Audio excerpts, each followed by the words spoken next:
Let's move to this one. And the organization responsible for ensuring education quality in South Africa is worried about the rising number of fake online schools and the selling of fake certificates. They're now working with police to deal with cases where unaccredited institutions take on students for programs that in some cases simply don't even exist. Umalusi Spokesperson Biki Lepota joins us now. Biki, good evening and welcome. Thank you for your time.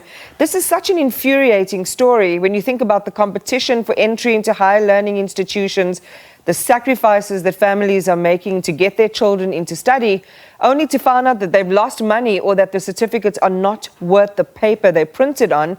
I imagine this is upsetting to your organization as well.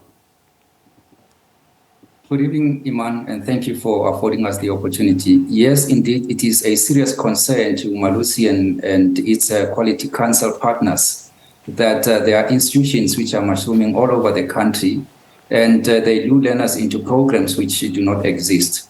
We do want to make it clear to members of the public that before you make a decision to enroll yourself with any institution in the country, ensure that you liaise with the respective institutions which are entrusted with responsibility to accredit such institutions.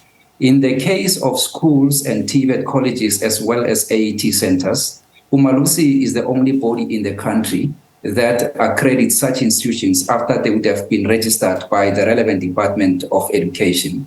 And if you want to satisfy yourself that institution A is indeed accredited, we continue to advise members of the public to visit the website of Umalusi. And on the website, the landing page, you look for an icon called accredited institution. And if you type the name of such an institution, if it's accredited by Umalusi, it will tell you where the institution is, it will tell you who the management team of the institution are, and also the program for which it is accredited. Because it is possible that an institution is accredited, for argument's sake, to offer NCV, but it extends its own scope without the knowledge or without coming back to Umalusi to apply for accreditation. The same thing happens for in some of the institutions which offer programs in the higher education space. In that regard, we are working with our partners, Council on Higher Education, as well as the Department of Education. And in this regard, we are encouraging members of the public to liaise with the DHET and CHE to check if such an institution is indeed accredited. So thanks very much for that. And I'm sure a lot of our viewers, if you've missed some of those details, go back to this interview on sabcnews.com to listen to Biki talk about the repositories for where you can verify. One of them you mentioned, just to be clear, and I want to repeat, Umalusi manages, I imagine, quite a significant amount, but also the DHE and what was the other organization's name, Biki? The CHE is responsible for accrediting institutions that offer programs in the higher education space, and those programs register with the Department of Education. So you can either go to the Department of Education or the CHE just to satisfy yourself that the institution is indeed accredited. In respect of schools, AET centers, as well as TVET colleges, you come to Umalusi.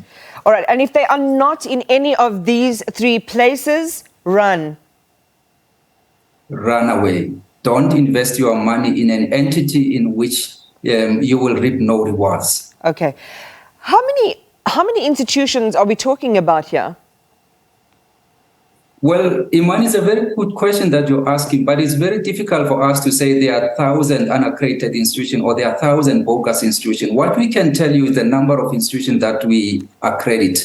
Because those unaccredited or bogus institutions, they mushroom in Pretoria, and when we deal with them, they run away. They go to Polokwane to open branches. You deal with them in Polokwane, they run away to another province. So it's a serious issue. For us as communities to shut them out, we just need to heed the advice that we, as well as our partners, continue to give to the members of the public. Be vigilant. Do your homework before you make a decision to enroll yourself with such. So here, I suppose, is a question a lot of families grapple with tonight. Besides the fact, as you've alerted, that some of the accreditation you might get after, an entire year of study, again, is not worth the paper it's written on, so it means nothing. What recourse is there for those who have found out the hard way? Is there any way they can get their money back? Very good question. Well, it is difficult to say yes or no. What we encourage members of the public to do is to report such cases to the nearest police station as well as to Umalusi and or CHE, depending on where the matter falls. But we do encourage members of the public to go back to the officials who are associated with such institution and negotiate whether they can get their refund. But that's not our space. What we are saying is that should you discover that you have enrolled yourself with an institution which is not accredited, report it to the nearest police station and or to the relevant quality council, Umalusi in the case of TVET colleges, AET centers and schools, and CHE in the case of private institutions of higher learning. So, we spoke about during our interview the difficulties in shutting down online institutions. They simply go somewhere else and they reinvent themselves and they set up shop again. But I would like to understand, what are the success levels in terms of holding people accountable? Have arrests been made?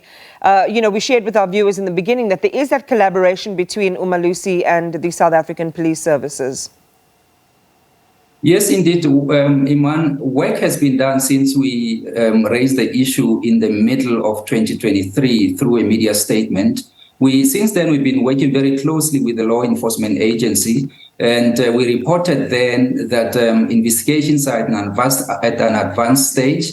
What we can tell members of the public is that two of those institutions, they were situated in the province of KwaZulu-Natal, and since we reported, more work has been done. We know that the police have been in talks with the people concerned, and very soon we will be coming back to the public telling them what has actually happened in that regard.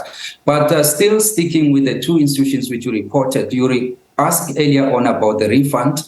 What we have heard unofficially is that some parents actually went back to that institution to demand a refund. Some of them have been refunded, others have not been refunded. But for us not to find ourselves in this situation, we just need to do the right thing. And the right thing is just to do our homework before we make a decision to invest the money we don't have in these bogus institutions. It just makes it such a crime, Biki, because affordability of education is, it's a remote dream for many families in the country. And when you look at the pictures, of those who have gone to register, just the thousands of, young people who will never make it into higher institutions of higher learning, this might be an option for them. And then to be scammed in that, in that context is just absolutely unconscionable. We hope to hear back from Umalusi as these issues develop. But as Biki Lepota has been sharing with us, if it's not on the Umalusi website and you can go and put the name of the institution in, definitely go to the Department of Higher Education and Training or the CHE, which is the Council on Higher Education. Do that groundwork first so that hopefully you can avoid a situation later on. Umalusi Spokesperson Biki Lepota.